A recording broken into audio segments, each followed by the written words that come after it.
हरिशरण हरि ओम तत्सत। श्रीमते रामचंद्राय नमः।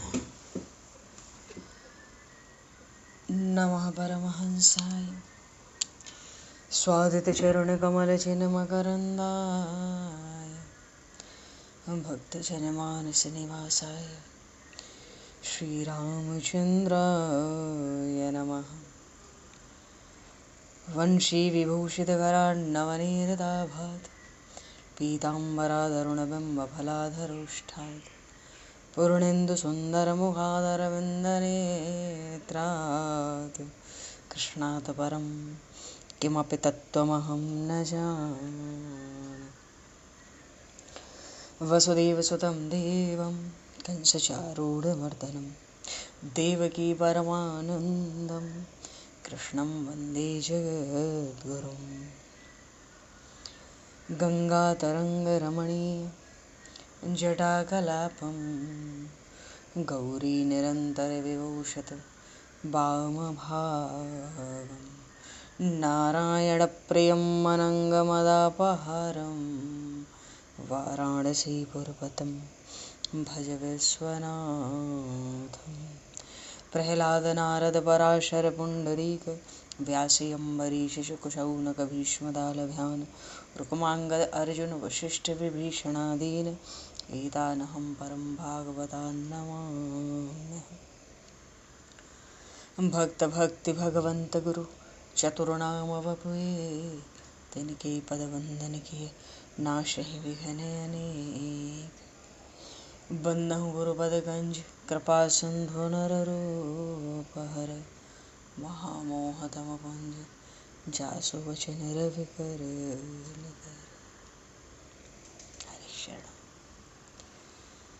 गोविंद जय जय गोपाल जय जय गोविंद जय जय गोपाल जय जय राधारमण हरि गोविंद जय जय राधारमण हरि गोविंद जय जय। श्री राम जय जय ऋषिकेश जय जय श्री राम जय जय ऋषिकेश जय सीतारमण राम रघुनाथ जय जय सीतारमण राम रघुनाथ जय। गोविंद जय जय गोपाल जय जय राधारमण हरि गोविंद जय जय। श्री राम जय जय ऋषिकेश जय जय सीतारमण राम रघुनाथ जय जय राधारमण हरि गोविंद जय जय सीतारमण राम रघुनाथ जय जय। बोलिए श्यावर रामचंद्र भगवान की जय। समूह राम दरबार की जय। श्री राधे कृष्णचंद्र भगवान की जय। श्री भागे बहरलाल की जय। श्री वृंदावन प्रेम धाम की जय। श्री पंडरीनाथ भगवान की जय। सब संतन की जय, सब भक्तन की जय, समस्त वैष्णवन की जय, समस्त पूर्वाचार्य चरणन की जय, समस्त संप्रदाचार्यन की जय। श्री सद्गुरुदेव भगवान की जय। गंगा मैया की जय, जमुना मैया की जय, सरजू मैया की जय, गौ माता की जय, तुलसी माता की जय, पृथ्वी माता की जय, काशी महारानी की जय। जय जय श्री सीताराम, जय जय श्री राधे श्याम। नमः पार्वती पतये हर हर महादेव। अनंत कोटि ब्रह्मांड नायक सर्वेश्वर पूर्ण परात्पर ब्रह्म असंख्य कल्याण गुणगण निलय भक्त वांछा कल्पतरु शरणागत वत्सल भक्त वत्सल दीनबंधु दया सिंधु यदुवंश में अवतंस लीला पुरुषोत्तम योगेश्वर भगवान श्री कृष्ण की महती कृपा करुणा से एवं महापुरुषों की भावमयी सन्निधि में, साथ ही आप सभी श्रद्धालु भक्त वैष्णवों की मंगल सन्निधि में, मानव जीवन का सर्वोत्कृष्ट फल भागवत गुणगान,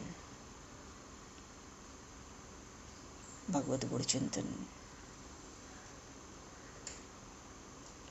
का आनंद हम सभी आज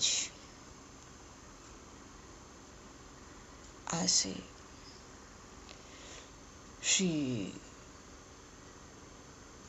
श्रीमद् भगवद गीता के चिंतन के माध्यम से प्राप्त करने जा रहे हैं।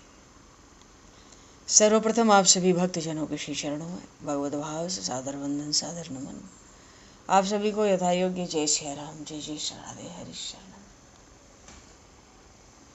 जय जय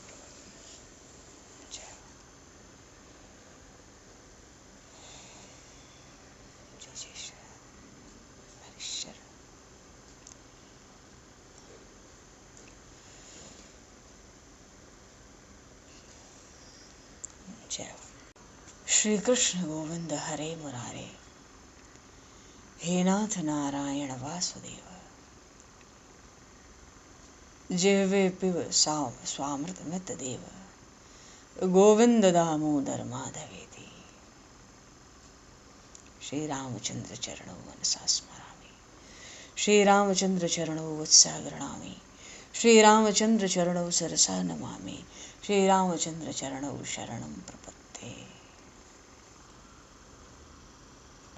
पूर्व प्रसंग में श्रीमद् भगवद गीता जी का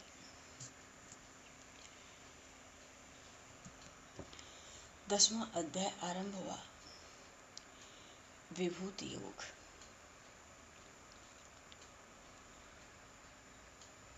और इस 10वें अध्याय में विशेष रूप से भगवान ने अपनी विभूतियों का वर्णन किया है।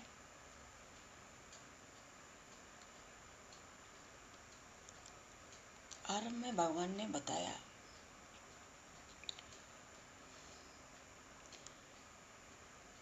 कि जो भगवान का मत चित्ता मदगत प्राण बोधयन्ता परस्परम कथयन्तश्च माम नित्यं तुष्यन्ति च रमन्ति च।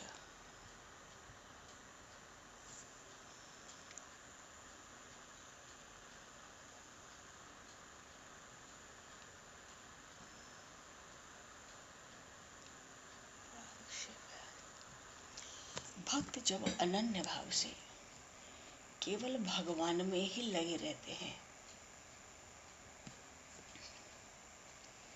तब सांसारिक सिद्धि असिद्धि में जो समता आ जाती है, सुख दुख में, क्योंकि उधर ध्यान नहीं जाता, शरीर संसार की ओर ध्यान नहीं जाता जल्दी, तो समता आ जाती है। और उस समता के समान कोई पवित्र वस्तु नहीं है, जिसको स्वरूप ज्ञान कहते हैं, तत्व बोध। भगवान अपने भक्तों को ये तत्व ज्ञान देते हैं, तेषाम सतति युक्तानाम। और भगवान अनन्य भाव से भजन करने वाले भक्तों का योगक्षेम भी बहन करते हैं।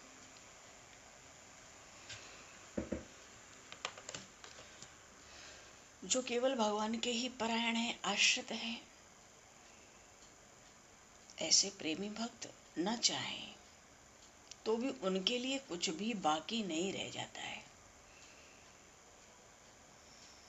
समता भी देते हैं भगवान और तत्व ज्ञान भी देते हैं। सब देकर भी भगवान ऐसे भक्तों के ऋणी बने रहते हैं।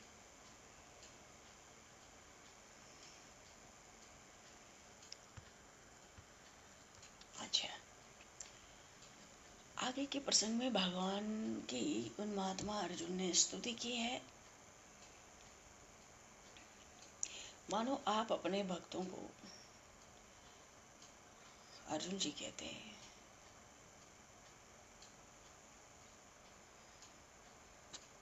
कि ऐसे भक्तों के लिए आप कुछ और भी करते हैं।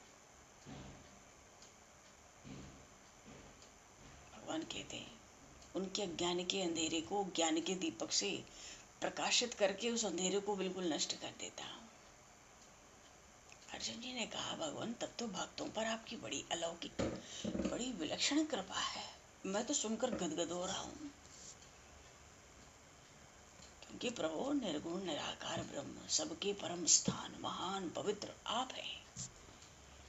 आप ही तो शाश्वत हैं, दिव्य पुरुष हैं, आदि देव हैं, अजन्मा हैं, व्यापक हैं।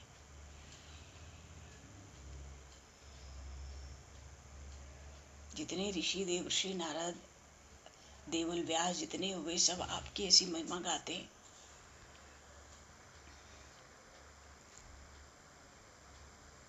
भगवान ने पूछा अर्जुन जी से, जो मैं तुम्हें कहता हूं तुम्हें मुझ पर विश्वास तो है? हाँ केशव, मैं सब कुछ सत्य मानता हूं। आपके प्रकट होने को न दिव्य शक्ति वाले देवता जानते हैं, न विलक्षण माया शक्ति वाले दानव जानते हैं, कोई नहीं जानता। फिर और कौन जानेगा? तो हे देवदेव, हे जगतपति, हे पुरुषोत्तम, आप जिन विभूतियों से सारे संसार को व्याप्त किए रहते हो, वो अपनी दिव्य विभूतियों को पूरी तरह से आप ही कहने में समर्थ हो, दूसरा कोई क्या कहेगा?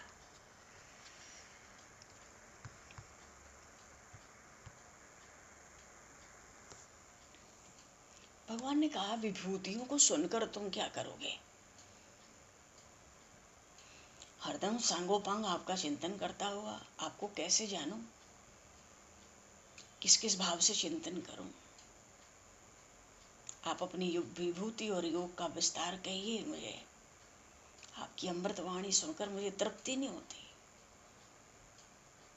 ठीक है, दिव्य विभूतियों को संक्षेप में कहूंगा, क्योंकि विभूतियों का, भगवान के ऐश्वर्य का, शक्तियों का अंत तो है ही नहीं। इसलिए भगवान कह रहे हैं कि हे गुणाकेश, यहाँ भगवान गुणाकेश क्यों कहते हैं अर्जुन जी को? अर्जुन जी निद्रा पर विजय प्राप्त किए हुए थे। अहमात्मा गुणाकेश सर्वभूताशय स्थितः, उनकी निद्रा पर विजय प्राप्त थी। एक चीज यहाँ और है, स्मरण रखने की बात है कि ये भगवान विभूतियों का विस्तार क्यों कर रहे हैं, इसका विशेष प्रयोजन यहाँ पर क्या है? बात यह है कि भगवान का चिंतन दो तरह से होता है। पहली बात तो ये होती है, जैसे कोई साधक है, भक्त है,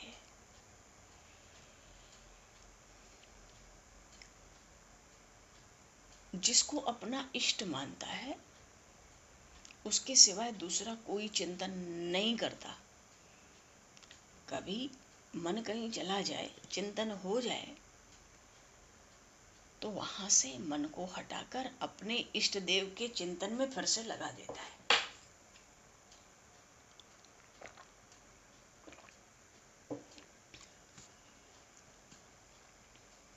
जहां जहां मन जाता है ले आता है, अपने इष्ट देव के चिंतन में लगाता है।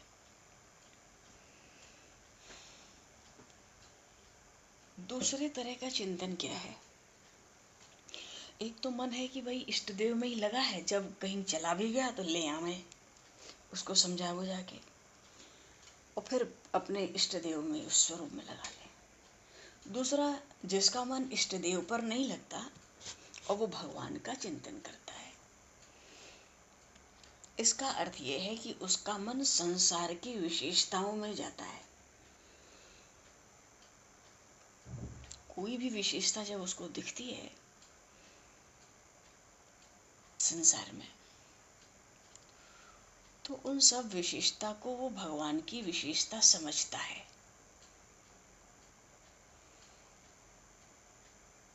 तो ये दो तरह का चिंतन भगवान का भक्त करते हैं, दो तरह से, साधक हूँ भक्त हूँ। तो ये जो दूसरे तरह का चिंतन है, इसी के चिंतन के लिए यहाँ पर भगवान ने विभूतियों का वर्णन किया है। भगवान की विभूतियां तो असंख्य हैं। कोई ये तो बतला सकता है शरीर पर रोम कितने हैं? भगवान की विभूतियां नहीं गिनी जा सकती हैं। ये कोई, भगवान तो कहते हैं मुझे स्वयं ठीक ठीक नहीं पता कि मैं कितना बड़ा और कितना व्यापक हूं।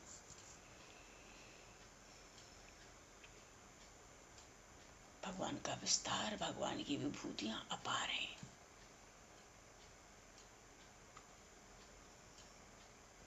अब आकाश इतना अपार है, भगवान में न जाने कहां समा जाता है वो भी। तो ये जो दूसरे तरह के लोग हैं ना, हंतते कथयिष्यामि, भगवान कह रहे हैं कि जो दूसरे तरह का चिंतन है, इसमें भगवान ने जो संसार की हर विशेषता में परमात्मा की विशेषता समझकर उनका चिंतन करते हैं, उनके लिए भगवान ने विभूतियों का विस्तार किया है। और संपूर्ण विभूतियां जो भगवान की हैं, भगवान ने उनका सार कहा है। बहुत ही संक्षेप में भगवान ने कहा है। जैसे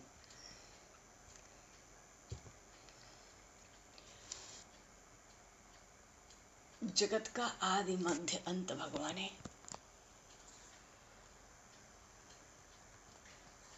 ये भगवान कह रहे हैं, थोड़ा सा ध्यान से हम लोग श्रवण करेंगे। बहुत विलक्षण भगवान का प्रभाव भगवान की वाणी में अद्भुत प्रकट हुआ। और ये सब भगवान की दिव्य विभूतियां हैं। जितने प्राणी हैं सबका आदि मध्य और अंत भगवान कहते हैं मैं हूं। अंतःकरण में आत्मा के रूप से भी मैं ही। देव माता अदिति के 12 पुत्र थे, उसमें इंद्र भी हैं, सूर्य भी हैं, तभी तो 12 आदित्य कहलाते हैं। उसमें सबसे छोटे वामन भगवान। प्रभु कहते हैं अदिति के पुत्रों में वामन मैं हूं। और प्रकाशमान वस्तुओं में किरणों वाला सूर्य मैं हूं। जो 49 मरुदगण होते हैं उनका तेज मैं हूं। जितने नक्षत्र हैं उनका अधिपति है चंद्रमा, वो मैं हूं। वेदों में सामवेद मैं हूं।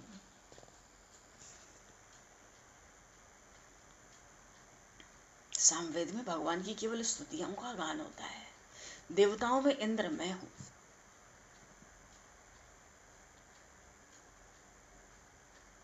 इन बातों को कहने का अर्थ क्या है?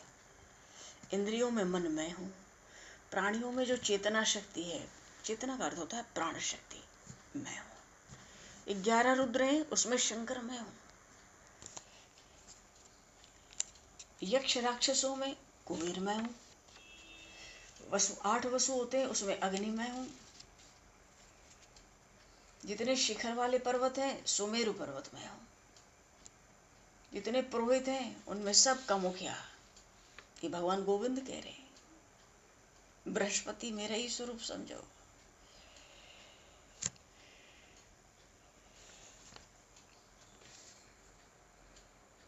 जितने सेनापति हैं, कार्तिकेय स्कंद में हूं। जलाशयों में मैं समुद्र हूं। महर्षियों में मैं भृगु हूं। शब्दों में ओंकार हूं। संपूर्ण यज्ञों में मैं जप यज्ञ हूं। स्थिर रहने वालों में हिमालय हूं। संपूर्ण वृक्षों में पीपल हूं। देवर्षियों में नारद हूं। सिद्धों में कपिल मुनि और घोड़ों में उच्चैःश्रवा घोड़ा मैं हूं। ये विभूतियां इस तरह से कहने का भाव क्या है? उच्चैःश्रवा घोड़ा, जैसे सब घोड़ों में उच्चैःश्रवा घोड़ा मैं हूं। कहने का भाव है कि जब समुद्र मंथन हुआ तो 14 रत्न प्रकट हुए। एक घोड़ा आया रत्न के रूप में, उसका नाम था उच्चैश्रवा। इंद्र का वाहन बना, संपूर्ण घोड़ों का राजा हुआ। इसलिए भगवान ने इसको अपनी विभूति बताया। ऐसा तो कुछ ही नहीं, कुछ है ही नहीं जो भगवान का विस्तार न हो। हाथियों में ऐरावत हूं, कहने का भाव है हाथियों के जितने समुदाय हैं उनमें जो श्रेष्ठ हैं उनको गजेंद्र कहते हैं, पर गजेंद्रों में भी ऐरावत हाथी श्रेष्ठ है। क्यों? इसकी भी उत्पत्ति समुद्र से हुई है, ये भी इंद्र का वाहन है। इसलिए भगवान, अब उससे बढ़कर कुछ है ही नहीं हाथियों में, भगवान ने उसको अपनी विभूति बताया। इस तरह से भगवान अपनी विभूतियों को बता रहे हैं। मानो जहां लेश मात्र भी तुम्हें कोई विशेषता दिख जाए वो भगवान की विभूति है। अच्छा, अस्त्र शस्त्र में कहते मैं वज्र हूं, गऊओं में मैं कामधेनु हूं,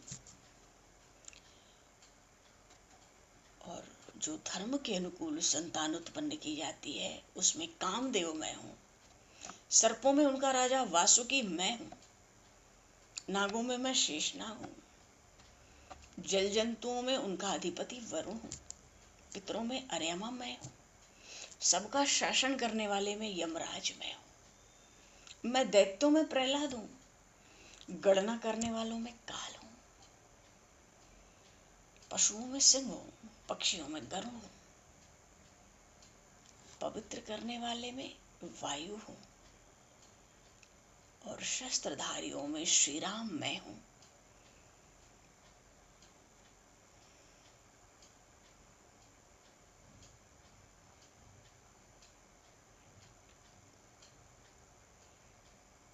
पवित्र करने वाले में वायु भगवान कहते मैं हूं।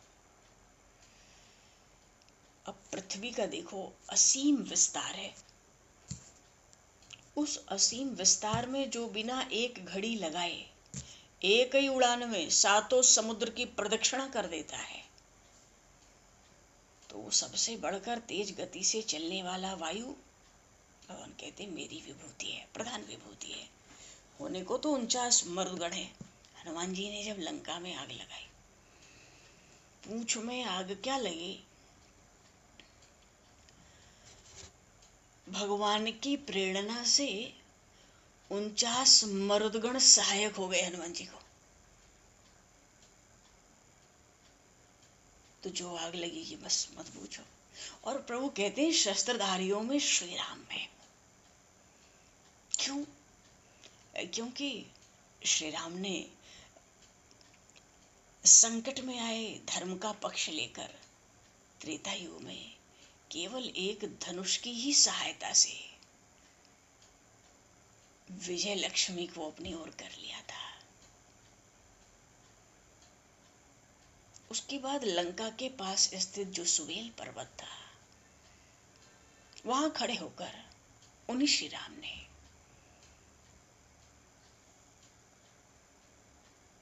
उस लंकेश्वर रावण की जो मस्तकों की पंक्ति थी ना, 10 दशमुख 10 सिर थे उसके,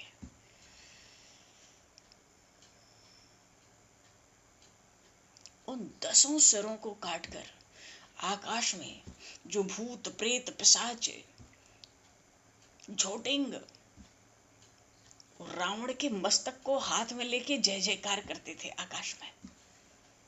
मानो इन प्रेतों पिशाचों भूतों के हाथ पर बलि की तरह रावण जैसे कि मस्तक को काट के रख दिया। धर्म का जीर्णोद्धार किया उन मर्यादा पुरुषोत्तम ने। भगवान श्री कृष्ण कहते हैं अर्जुन, मैं ही श्री राम रूप से सूर्यवंश में सूर्य हुआ, सूर्य के समान। इसलिए कहता हूं समस्त शस्त्रधारियों में वो सीतापति श्री रामचंद्र भी मैं ही हूं। भगवान अपनी विलक्षण विभूतियों का वर्णन करते जा रहे हैं, और कितनी विलक्षणता है भगवान अपने श्रीमुख से कह रहे हैं। जल जंतुओं में तो मैं मगर हूँ, बहने वाले झरनों स्रोतों में मैं गंगा हूँ। गंगा का अर्थ है नदियों में मैं गंगा हूँ। तो गंगा भगवान की विभूति है, तो नदियां क्या है? देखो यहाँ दो बातें हैं, एक है योग और एक है विभूति। योग कहते हैं भगवान की सामर्थ्य, और विभूति है उस सामर्थ्य में जब ऐश्वर्य प्रकट हुए। तो जितनी नदियां बनी, भगवान ने जैसे भी निर्मित की, माया से, योग माया से, चाहे जैसे, तो ये सामर्थ्य ही तो है भगवान की। पर उन सामर्थ्यवानों में भी जो ऐश्वर्य प्रकट हुआ, जो विशेष शक्ति प्रकट हुई, भगवान कहते हैं वो गंगा में। तो नदियों को भी कहने का भाव है, नदियों को भी प्रकट करने वाले प्रभु, और उनमें अपना अद्भुत ऐश्वर्य शक्ति प्रकट करने वाली गंगा जी भी मैं।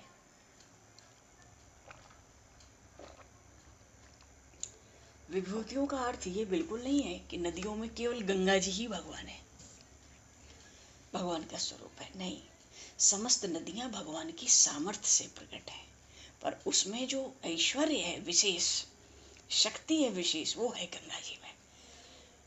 इसलिए भगवान कहते हैं सब नदियों में गंगा में हूं।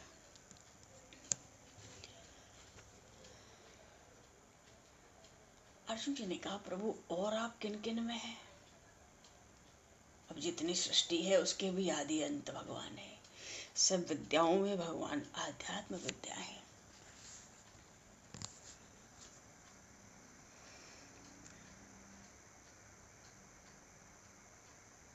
सप्त समासों में द्वंद्व समास है, काल के भी महाकाल है, सब और मुख धारण करने वाले हैं। भगवान तो कहते हैं सबका हरण करने वाली मृत्यु भी मैं हूं, उत्पत्ति का बीज भी मैं हूं।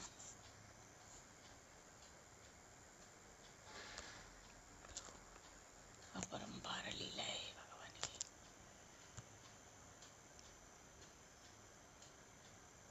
स्त्री जाति में मैं कीर्ति हूं, श्री वाक स्मृति मेधा धृति क्षमा सब मैं हूं।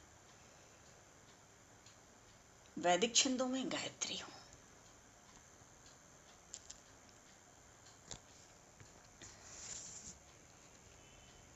12 महीनों में मैं मार्गशीर्ष हूँ, अगहन का महीना। तो महीने तो सब भगवान की सामर्थ्य से प्रकट हुए, पर विलक्षणता भगवान ने मार्गशीर्ष मास को कही है। यहाँ 6 ऋतुओं में बसंत हूँ, तेजस्वियों का तेज हूँ, जीतने वालों की विजय हूँ, निश्चय करने वालों का मैं ही निश्चय हूँ, सात्विक पुरुषों का सात्विक भाव मैं ही हूँ। और ये जो विष्णुवंशी हैं, इनमें वासुदेव मैं हूँ। बड़े आश्चर्य से अर्जुन जी ने प्रभु की ओर देखा, क्योंकि साक्षात भगवान श्री कृष्ण सामने खड़े थे। भगवान ने कहा इन विष्णुवंशियों में मैं वासुदेव हूं। और जब भगवान ने देखा, अर्जुन तो बड़े मानो आंख खोल खोल के मुझे देखता है। भगवान ने कहा पांडवों में धनंजय तू मैं हूं, मैं मुनियों में वेदव्यास, कवियों में शुक्राचार्य, विजय चाहने वालों की नीति हूँ, गोपनीय भावों में मैं मौन हूँ, ज्ञानवानों का मैं ज्ञान हूँ। अरे ज्यादा क्या कहूँ, सब प्राणियों का कारण ही मैं हूँ। मेरे बिना कोई चराचर प्राणी नहीं है, सब कुछ ही जड़ चेतन मैं हूँ। अर्जुन जी ने कहा प्रभु आपने सारी विभूतियां कह दी, मेरी दिव्य विभूतियों का अंत नहीं है। मैंने तो जो तुम्हें सुनाया है विभूतियों का विस्तार, हो तो बड़ा ही संक्षेप है। मैं खुद ही अपनी विभूतियों को ठीक तरह से नहीं कह सकता। फिर भी तू इतना समझ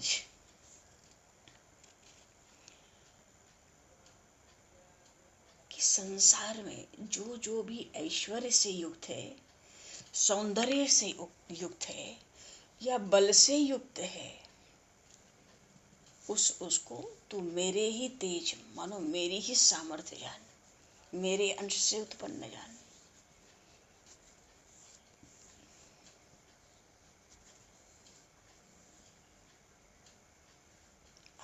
कोटि ब्रह्मांडों को भगवान अपने किसी एक अंश में व्याप्त करके रहते हैं। जितने देवता हैं इनकी उत्पत्ति, 4 वेद इनकी उत्पत्ति, और जितने जड़ चेतन जीवों के नाम और रूप हैं इनकी उत्पत्ति भगवान के बड़े क्षुद्र अंश से, बड़े तुच्छ अंश से हुई है। इतनी सृष्टि, जहां तो रोम रोम पे अनंत कोटि ब्रह्मांड है, भगवान कहते हैं वही मैं तेरे सामने हाथ में लगाम और चाबुक लिए बैठा हूं। तेरी आज्ञा का अर्जुन मैं पालन करता हूं। फिर तुझे और बातें अधिक जानने की क्या जरूरत है?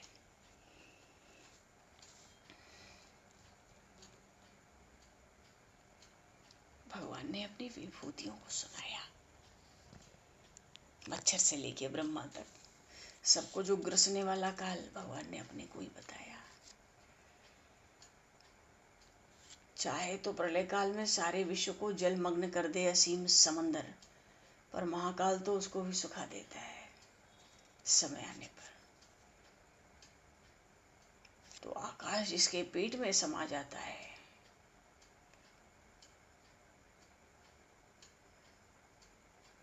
वो श्री कृष्ण कहते हैं कालों का महाकाल मैं हूं।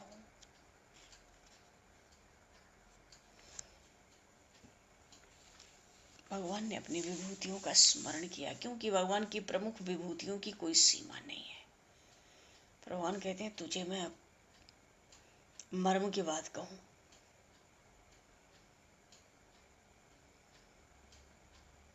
किसी को भी छोटा बड़ा नहीं कहना चाहिए, ऊंच नीच का भेदभाव त्याग देना चाहिए।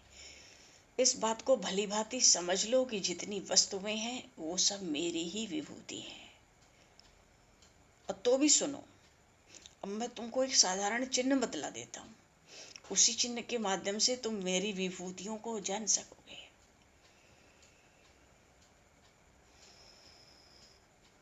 जिन जिन प्राणियों में संपत्ति और दयालुता दोनों एक साथ निवास करते हैं, उस विषय में तुम ये अच्छी तरह समझ लेना कि वे प्राणी भी मेरी ही विभूति हैं।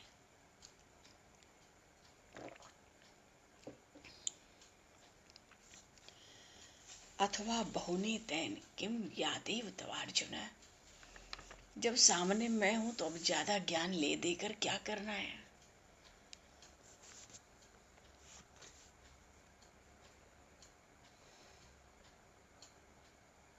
भगवान कह रहे हैं किसी को साधारण किसी को असाधारण समझना, उनमें इस प्रकार का भेदभाव करना ही महापाप है।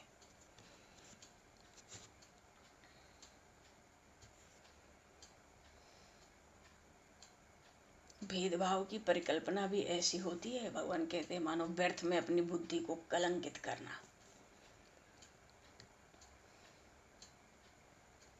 मेरे तो एक अंश में ही जगत पूरा व्याप्त है, इसलिए सब भेदभाव त्यागो, समबुद्धि से मेरा भजन करो।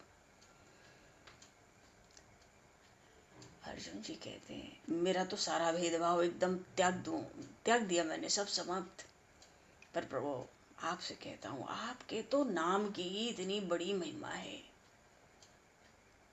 कि किसी के मुंह से यदि बेसमय भी आपका नाम निकल जाए और किसी और तीसरे दूसरे के कान में पड़ जाए, उसके भी हृदय का भेदभाव तत्क्षण समाप्त हो जाता है।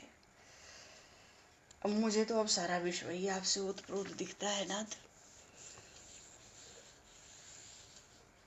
तो हे देव, मेरे हृदय में जो आपके आत्मस्वरूप का अनुभव हुआ, अनुभव का अर्थ है प्रतिबिंब, अब उसके बारे में मेरा चित्त बड़ी उत्कंठा से व्याकुल हो रहा है। तो क्या मैं बाहरी जगत में अपनी आंखों से उसको देख सकता हूं?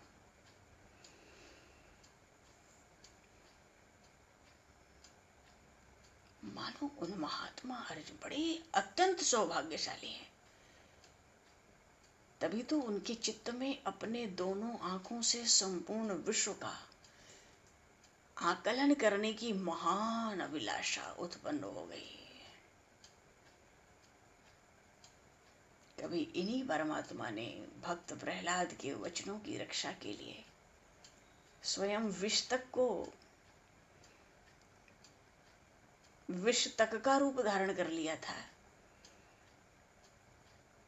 अब अर्जुन जी के हृदय में विश्व रूप से उन परमात्मा श्री कृष्ण के दर्शन की बड़ी कामना हो गई, क्योंकि विभूतियों में बारंबार प्रभु ने सुना दिया, सब प्राणियों का आदि अंत मध्य मैं हूं, विभूतियों में कुछ बचा ही नहीं।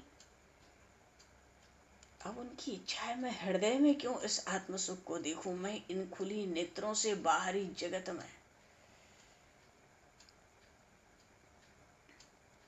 मैं आपको ही विश्व के रूप में खुली आंखों से देखूं। तो भाई ये जो 11वां अध्याय है विश्व रूप दर्शन योग, इसमें 2 रसों की कथाएं हैं। एक शांत रस है, एक अद्भुत रस है। अद्भुत रस तो अतिथि बनकर आया, जैसे हरि और हर होते ना, भगवान और भगवान शिव, इनमें बड़ा प्रेम है, आपस में आलिंगन करते हैं बड़ा प्रगाढ़। ऐसे ही इस विश्व रूप दर्शन योग में 11वें अध्याय में शांत रस और अद्भुत रस एक साथ आए। जैसे अमावस्या होती है तो सूर्यमंडल और चंद्रमंडल दोनों इकट्ठे हो जाते हैं। कभी कभी गंगा और जमुना का प्रवाह मिलकर दोनों रसों का संगम हो जाता है, तो प्रयाग क्षेत्र बन जाता है। फिर तो सारा विश्व ही उस पवित्र प्रयाग में, प्रयाग तीर्थ में स्नान करके निर्मल होता है। वहां सरस्वती जी गुप्त हैं, तो हम गीता जी को यहाँ गुप्त रूप से सरस्वती समझें। मानो ये जो 11वां अध्याय है विश्व रूप दर्शन योग, ये तो त्रिवेणी संगम है, पर ये एक ऐसी त्रिवेणी है कि प्रयाग जाने की आवश्यकता नहीं है। ये एक ऐसी त्रिवेणी है कि श्रवण के कान के मार्ग से ही सहज ही इस त्रिवेणी में हम जा सकते हैं। ऐसा ये विश्व रूप दर्शन योग। प्रयाग में उन माधव के दर्शन होते हैं। क्या नाम है उन भगवान का? काशी में वेणी माधव है, प्रयाग में एक माधव है, तो यहाँ तो साक्षात ही माधव विराजमान है। केवल यही स्पष्ट है इस 11वें अध्याय में।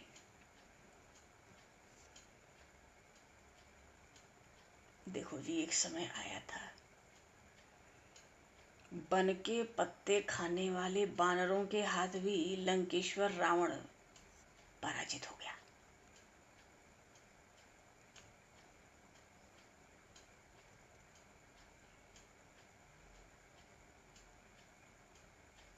और उधर अर्जुन जी अकेले थे।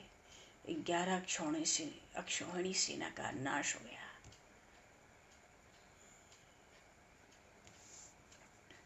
वेदों के जो प्रतिपाद्य देवता है श्री कृष्ण, वो ही तो इस श्रीमद् भगवद गीता के वक्ता है।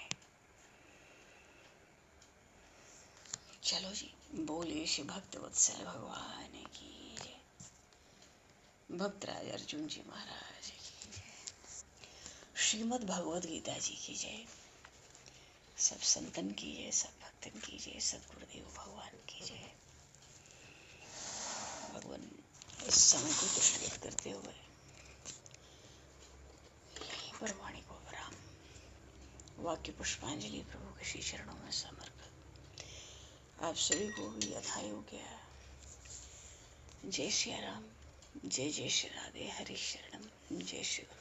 जय श्री राम, जय श्री राम, जय श्री राम, जय श्री राम, जय श्री राधे, जय श्री राम, राधे राधे, जय श्री राधे राधे, हरि शरणम, गुरु महाराज, जय श्री राम, स्मरणम।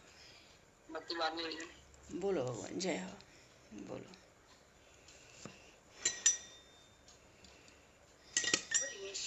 महाराज बोलो श्री परम महाराज सदगुरुदेव भगवान सियावर रामचंद्र